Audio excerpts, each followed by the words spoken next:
Welcome to all who have already joined us for our conversation on the return journey, thriving after a career break. We are really excited for this conversation with Julianne Miles. On a morning like this one, I'm especially grateful to say that I'm Seth Green. I'm the dean here at the Graham School at the University of Chicago. And welcome to our gorgeous campus, although we need to add in a winter photo because it is all white on this day because we've had a couple of snowstorms here in Chicago. And so it is even more picturesque and beautiful than this picture fully shows. For those of you who don't know us, we are the School of Lifelong Learning at the University of Chicago, and we are 134 years young. And we are a place where people come for timeless ideas and for discernment of what might be their next chapter of impact. We have a number of events coming up in the week ahead. We have at the end of this week our first Friday lecture that is titled The City of Ladies.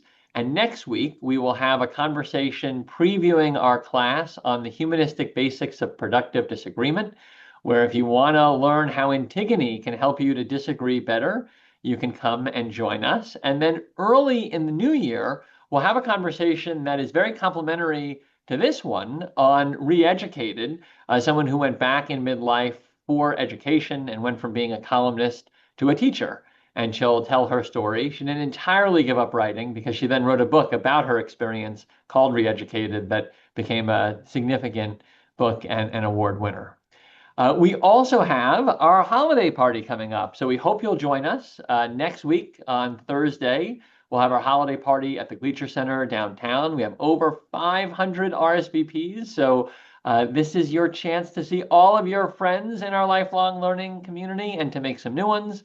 And just prior to the holiday party, we will be having a conversation with Chris Jones. He's just gotten back from taking a group of Graham School lifelong learners to Broadway, where they saw 4 shows and talked to a lot of directors about the business of Broadway.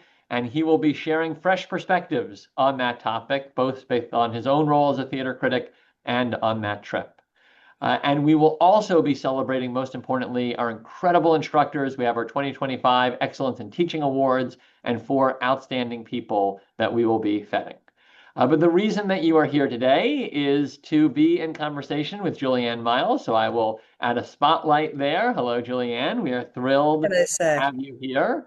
By way of background, Julianne Miles is a renowned return to work expert, a chartered psychologist, and author of Return Journey: How to Get Back to Work and Thrive After a Career Break. She is a passionate advocate for making career breaks a valued part of a lifelong career. After a decade in international strategy and marketing roles, she took a 4-year career break herself to care for her young children. Inspired by her own experience, she retrained in psychology and went on to co-found Career Returners, which you can see in her background. And it is a social impact organization that has been a leading voice in returner inclusion and support, partnering with over 200 employers and supporting thousands of professionals to return to fulfilling work after extended breaks. And we're very interested in this because since we started the Leadership in Society initiative about 2.5 years ago, which is for accomplished professionals typically coming to the end of a long-standing career arc, but wanting to have another chapter of purpose and impact, we've also received a lot of inquiries from people in the middle of midlife, let's say, early to mid 40s, and they've said, I'm thinking about coming back. I took this break. How do I do it? And we've said, we're not sure. And we're going to go out and find some of the best people to begin answering those questions and bringing that expertise into our universe. And so we're thrilled that Julianne has joined us and will be sharing some of her wisdom today. And so, Julianne, to get started in our conversation, we are, as you know well, in an era of longer lives and extended careers. Yet career breaks are often still viewed as liabilities rather than natural chapters in a professional life. Can you talk a little bit about why you think there is this stigma of career breaks? And then we're going to talk over the course of the conversation about how to hopefully overcome it. Yeah, yeah. And it clearly makes no sense. It makes absolutely no sense. Now we're working for 40, 50 years or more, that there is still this perception that careers should go in straight lines without breaks. And if we look towards the future of work, I think we're all going to want or need to take career breaks at some point. It could be to look after our children, it could be to look after elderly parents, it could be for our own physical or mental health, or just for a bit of a break and to do something different. But the problem we've got is that most organizations, most employers, actually society as a whole, is still holding on to this traditional view that the best career path is a linear one. And there's something when you have a gap which is problematic. And actually that's baked into recruitment processes, because we find there's a lot of evidence that recruiters and hiring managers make assumptions that experienced candidates who've taken a career break somehow lose their skills. They take too long to catch up. They can't hit the ground running. And we had a study recently. I'm based in the UK. There was a study here that highlighted this, and they found that experience within the last 12 months is one of the top two screening factors for a job application.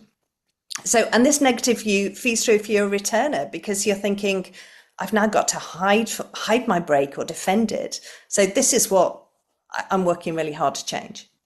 Well, so let's begin with your story, because you, as I mentioned, took a 4-year break, and then you, at this pivotal moment, really changed your perspective to seeing this as a potential strength. You used it as a pivot. Can you talk about your story individually, and then we'll kind of come up to the bigger picture of the trend lines as a whole?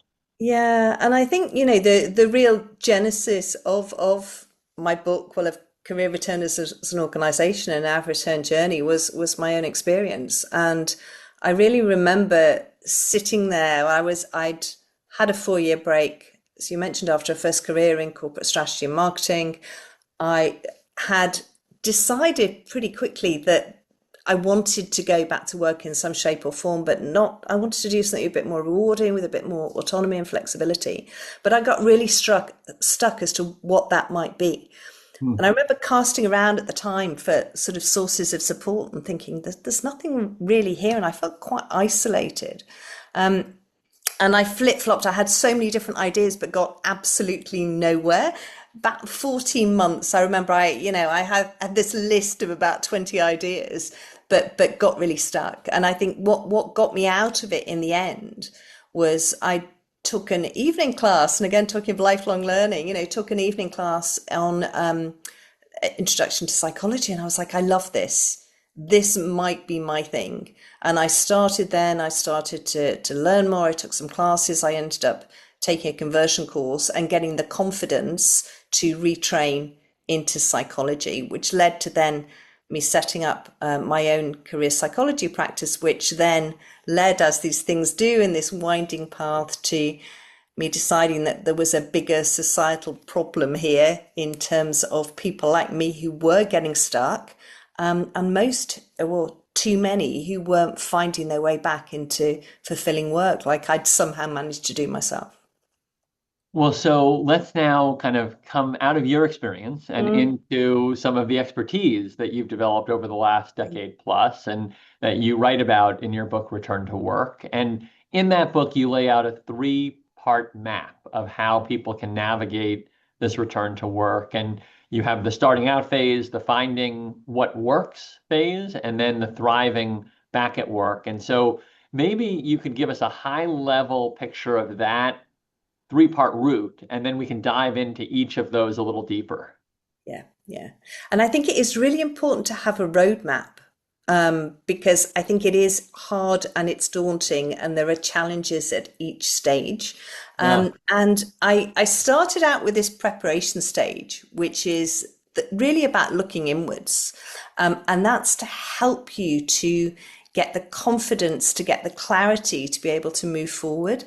And really recognizing some of the psychological challenges, because what I found from my experience of supporting thousands of returners over the last, well, more than the last decade, is that it's often those mental barriers that stop us even moving forward. Hmm. So the first stage is helping people to look inwards, to get clear on their motivations, to tackle some of these mental barriers, and then to develop more focus in the direction they want to take. So that's the looking inwards.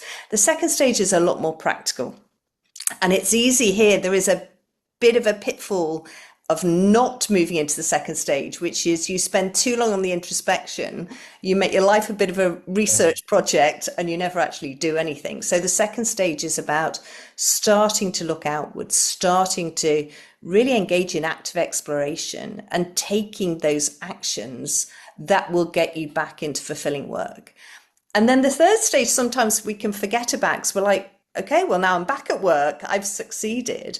But actually, the return to work journey doesn't stop there because people can actually drop out quite quickly if they're not sufficiently prepared for what can be a real emotional roller coaster in those first 6 to 12 months back at work. So that's what the third stage is about, helping people to prepare practically and psychologically and then ride the emotions so they get through to the other side.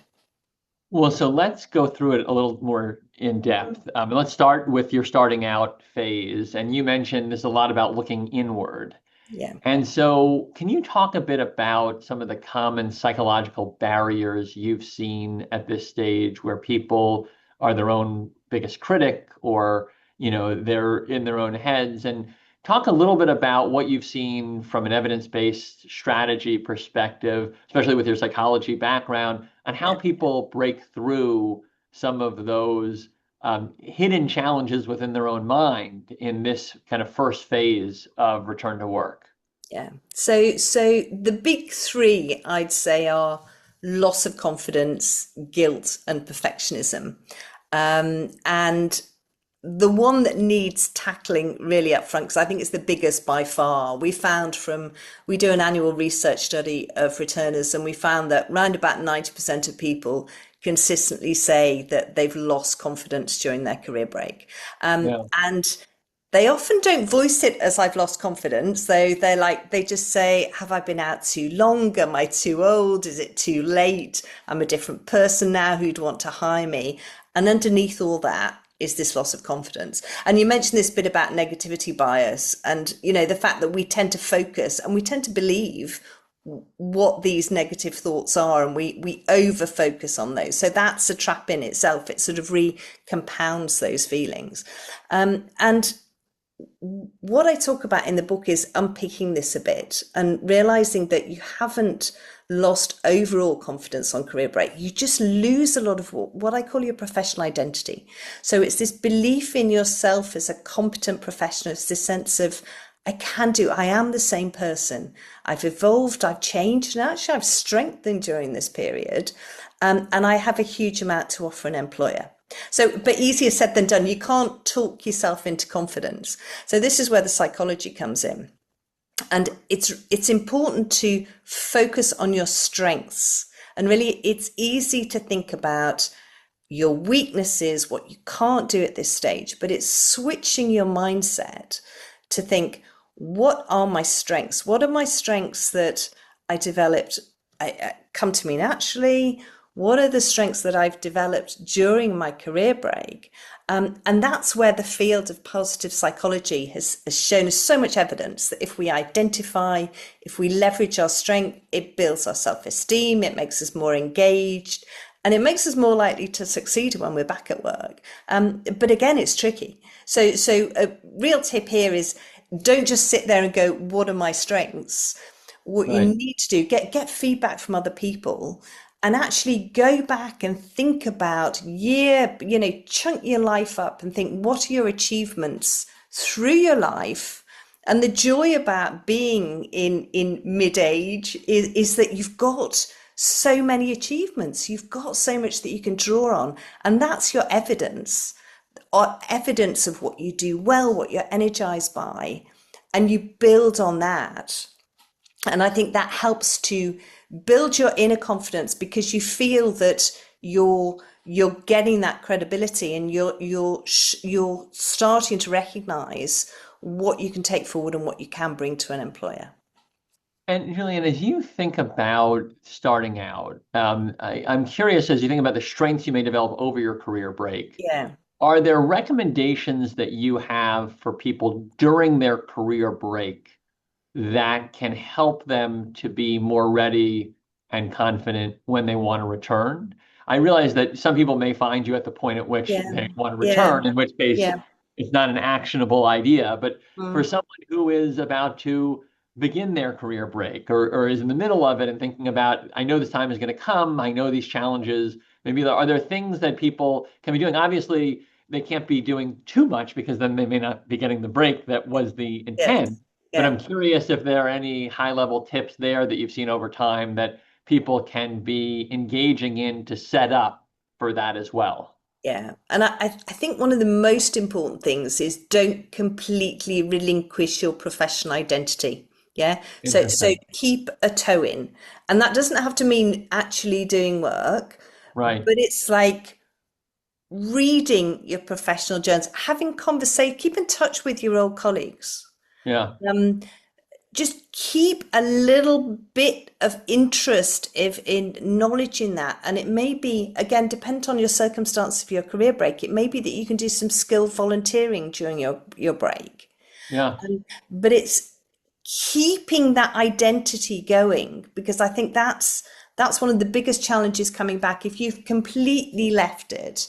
And we can see this quite often, a classic example of somebody who takes a career break to look after their children. And you start at the beginning of your break, you're like, oh yeah, I'm a lawyer. And then, maybe a year in, you're going, oh yeah, well, I used to be a lawyer. And then, a few years in, you're going, oh yeah, well, and often it's, just a mom or just a mother, and then you're along that way, you've given it up.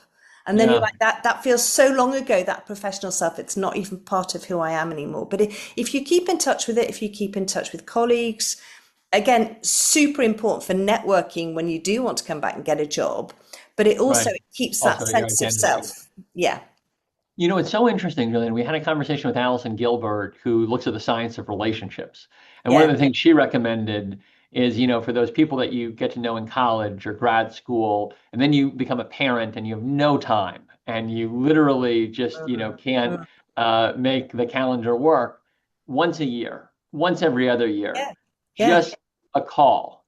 And you may not have the closest relationship over those next 10 or 15 years while you're parenting, but it will be one that you come back to.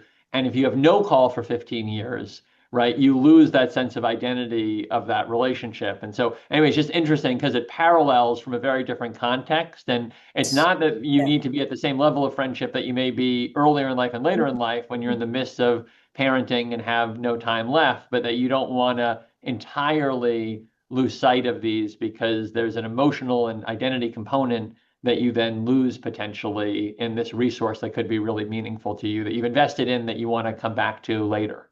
Yeah, and I think that's such good advice. And I also think it's never too late. And I Right. think there's a lot of fear of getting back in touch with people that you haven't spoken to for a long period of time. But I Yeah. think it's people that you got on really well with, you have positive memories of. Typically, they'll be happy to hear from you. And this Yeah. is where, LinkedIn is such a boom because we can get back in touch with people and just reach out. And I think it's scary to do. And there's a lot about regaining your confidence, which is about courage.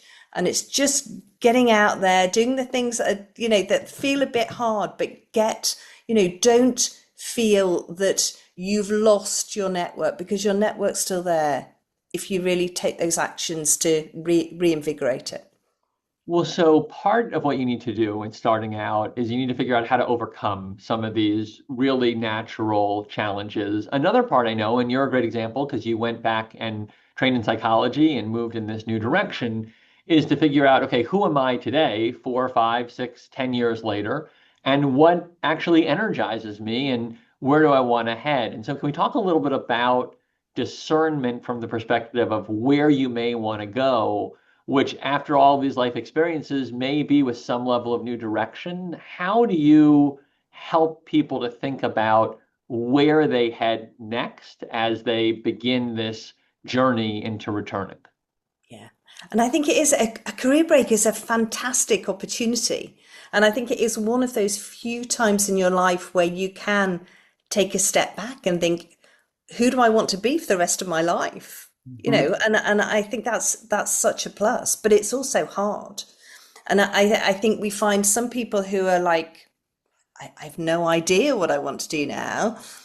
And then you get the people like me who feel so many options that you get stuck in what in psychology we call the paradox of choice, which is I could do anything, so you end up doing nothing.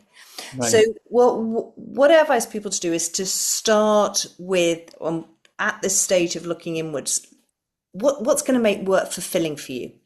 And I think the key components here are what kind of work is going to be using my strengths.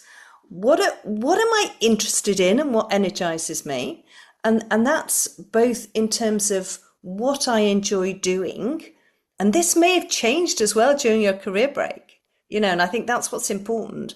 But, really think about how your career break, how your life has changed, maybe what you enjoyed when you were much younger and you made those initial career decisions.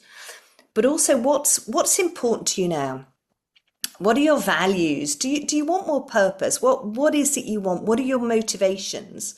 And I think when you've been completely out of work, what are you missing about work?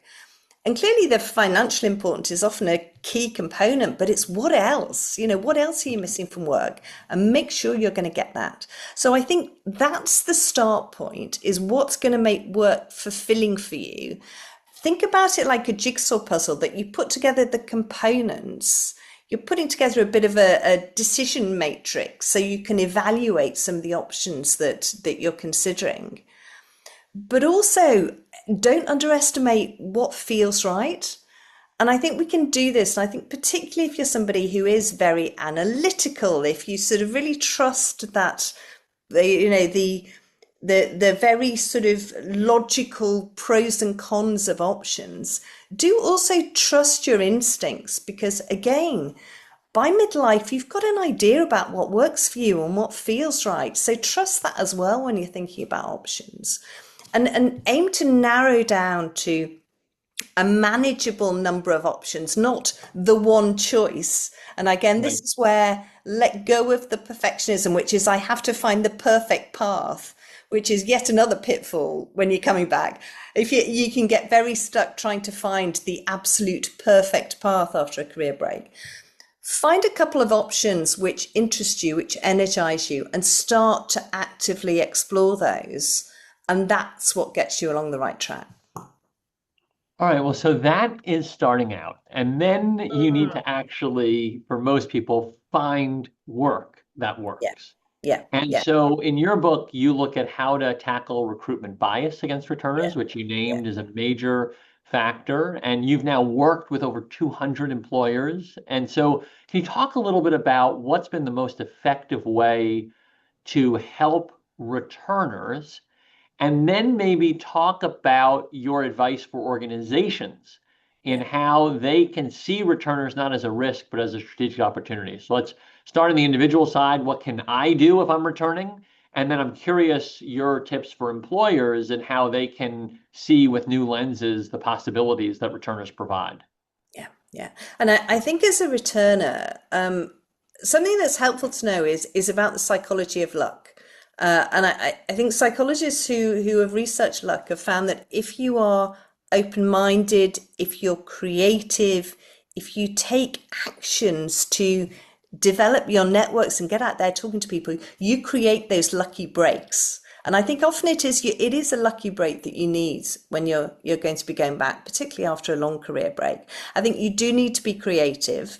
Don't just sit there and fire off scattergun job applications, because that is very unlikely to succeed. You need to be targeted enough, but also thinking a little bit differently. And we find that often returners take a stepping stone role. It might be you get in, you do some project work, you do temporary work, you do some freelance work. You're doing something where it's a less competitive marketplace in terms of getting in there, like for a permanent job, but it gets you a foothold back in an organization. There are increasing numbers of programs, returnships, other forms of return and retraining programs. So do have a look out for those. Look at organizations who are more open to different types, so to being more inclusive to maybe different types of candidates. So and then use your networks. And I think that is, it's so important. Just get out there and talk to people. Tell them what you want, tell them about yourself. And often we can feel really uncomfortable about this, but it's just people need to know about you. They need to know what you're looking for to be able to help you.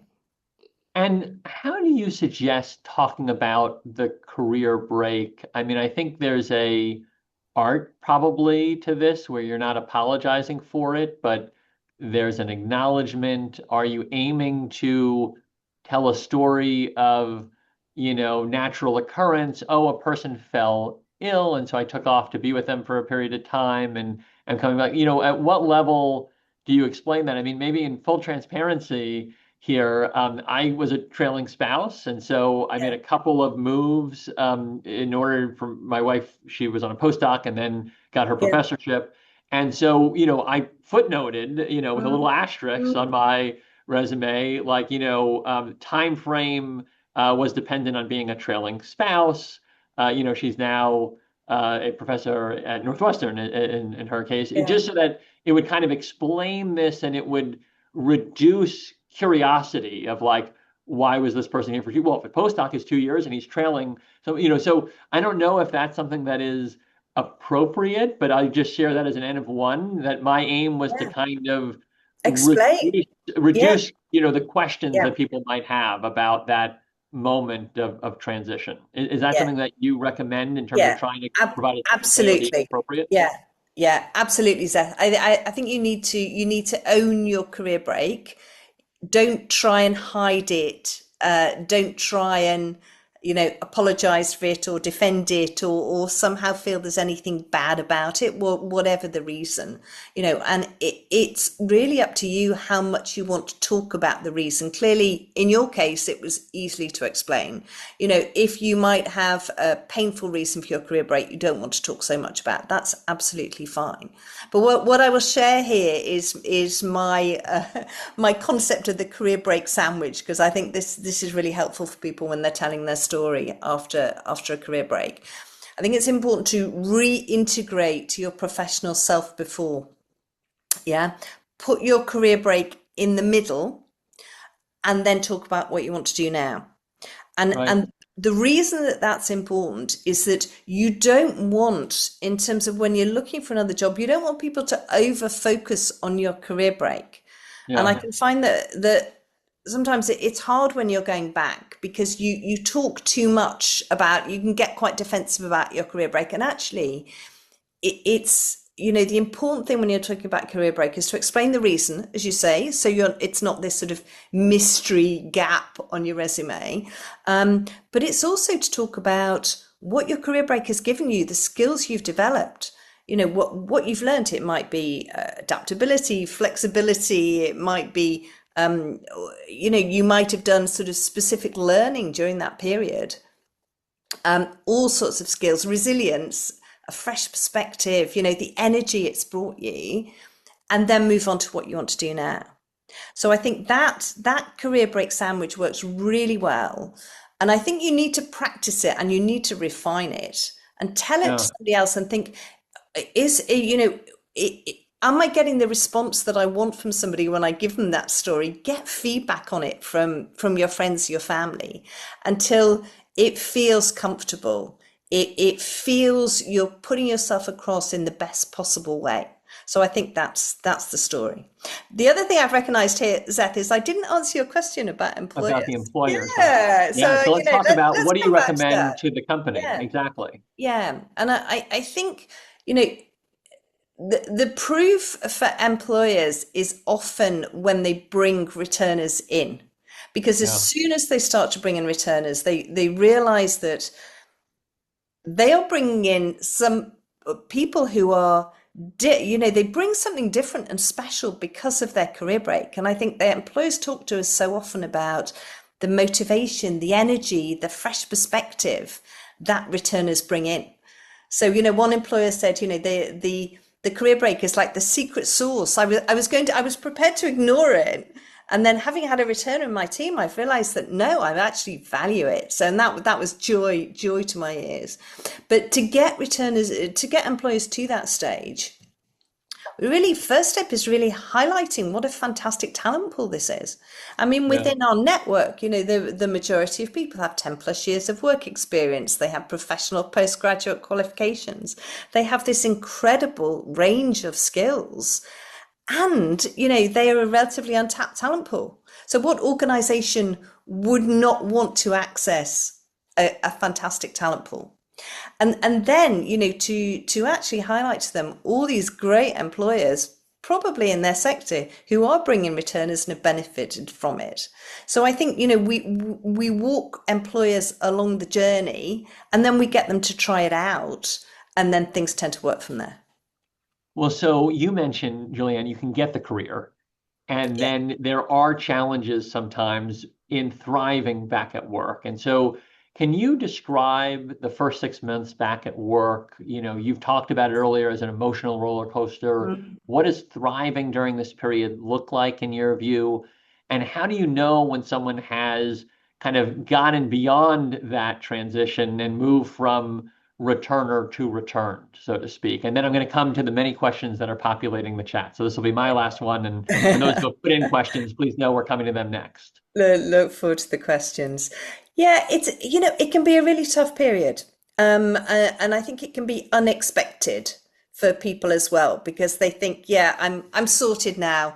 I'm back at work. And Mhm. then imposter syndrome hits, often really magnified. And so often we find with returners after about 4 to 8 weeks, this feeling of I can't do it. I'm not good enough. The perfectionism hits.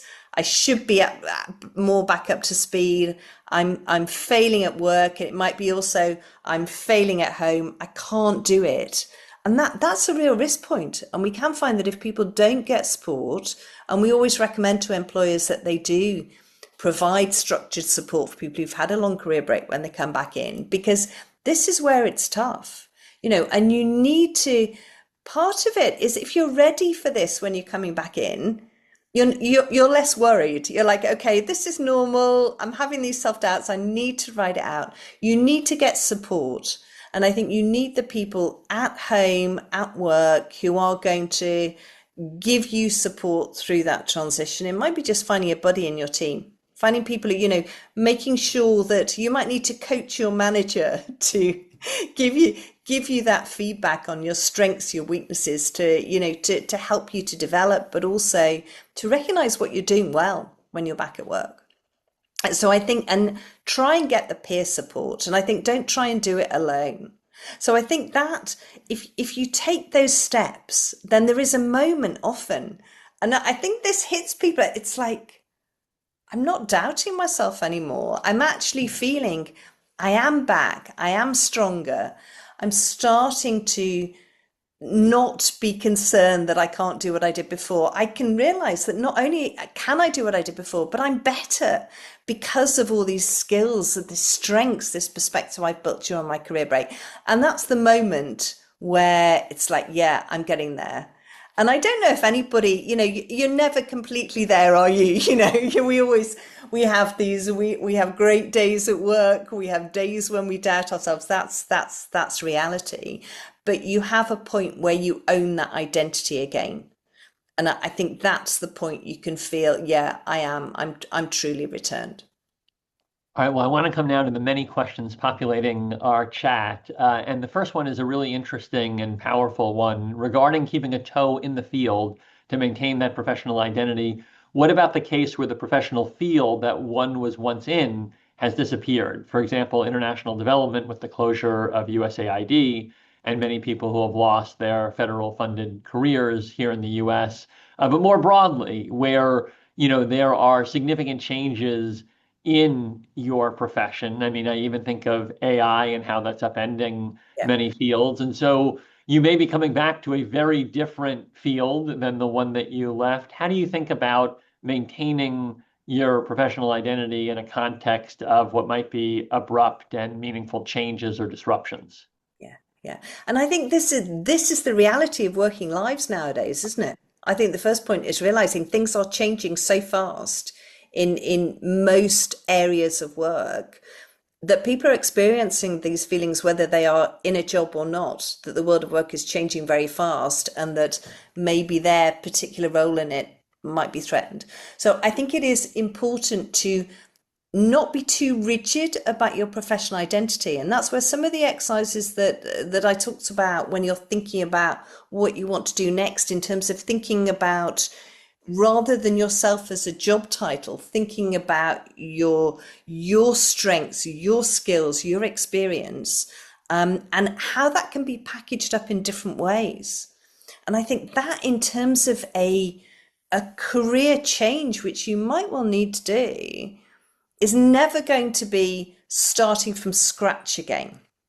And I think, it's, if you think about all the experience you've had in your life to date, and consider how you might reform them in different ways, and start, this is where the active exploration thing can help you, because think, how could I use it in a slightly different area? And it might be a pivot in terms of, I'm using the type of skills that I have, but in a different sector, or dependent on, or it might be I'm staying in the same sector but going into a slightly different role, or it might be like me, that you are doing a more major change of both sort of sector and role, but you are still bringing a huge amount from your previous experience.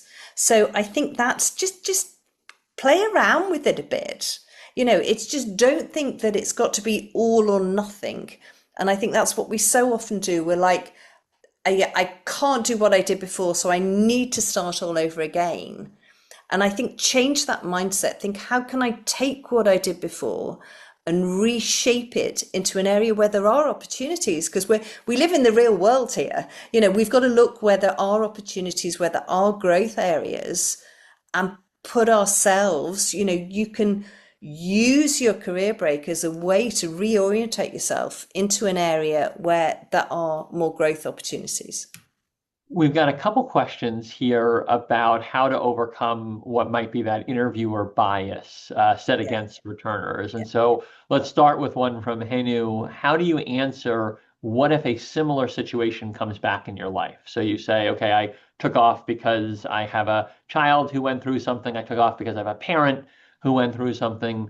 And let's assume that this person is still there in your life and Mhm. it's possible to support them, and that interviewer is saying, I understand this, but we want to hire someone from the long term and we want to know that, you're going to be here for years. What if a similar situation comes? How do you answer that question and that doubt? And how do you even think about, even if they're not asking that question, how you might approach that? Because it may be in the back of their minds, which could be more dangerous than if they're actually asking you directly.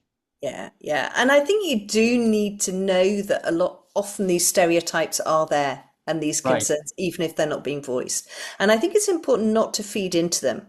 And I think, emphasize here your commitment, your readiness, but also the support that you have in place. Right. So address any of those doubts clearly up front, but not in a defensive way. Yeah, just in a, I've, this is sorted now. Yeah, these are the these are the elements that I've put in place in my life and I'm really excited and I'm committed to getting back to work. Now, it is important, and again, this is the real world. If you do need a particular degree of flexibility, or if you need to have a working model to make life work for you, then don't ignore that, and make sure you are finding a role where that is going to be possible. Because if not, that's not going to be a great situation for yourself or for the employer. So I think there is also a point where, if you're getting lots of questions and you're thinking, it might make me question whether this is the right employer for you. So we have a series of questions here that relate to what is a career break versus, for example, if you are involved in a reduction in force or Yeah, some yeah. kind of cutbacks and you may be out of work for 6 months, a year. Kind of how do you think about what constitutes a career break, and how do you come up against those issues of a negative mark on you for having some kind of break that might be assumed even to be related to performance?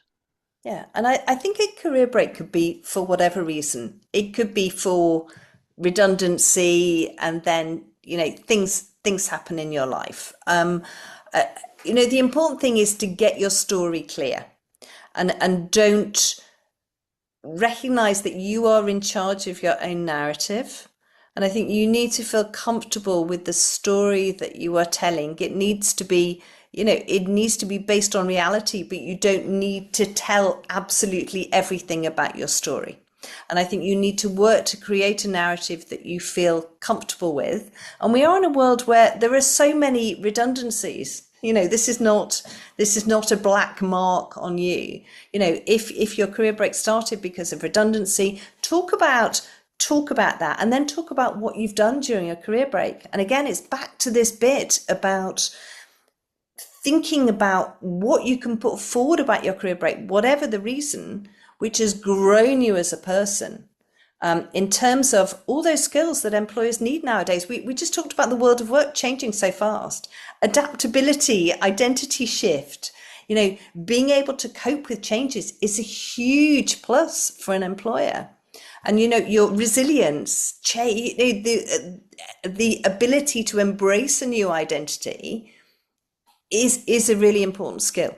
So I think about how to talk about that, but also, do some practical skill building. And I think, if you've had a career break because of redundancy, if you do have the time to be able to do it, do some skill-based volunteering, take some courses, so you've got things to talk about as well in terms of practical skills building during the break.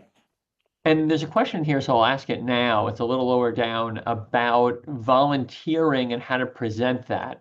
Because Yeah. someone was mentioning they did volunteer leadership, but that there was a great deal of skepticism or bias against that as an explanation of what was taking place over those years while they were on a break. Can you just talk about how you suggest presenting that? Is it almost on a different section of the resume, so it's kind of direct about here's my paid work experience, here's volunteer, and they can put that together. And then also how they are on the resume, you might frame what you're doing during your career break. If you're COO of your household and raising your kids or things like that, is that, something that you put proactively, even in a work context where they may not recognize the many skills you're developing because there is real skill development? If you could just talk about how to think about all Yeah. of those volunteer skills you're developing and then how to present them in this context. Yeah, I would not say to put them in a separate section down the bottom because they're likely to get missed.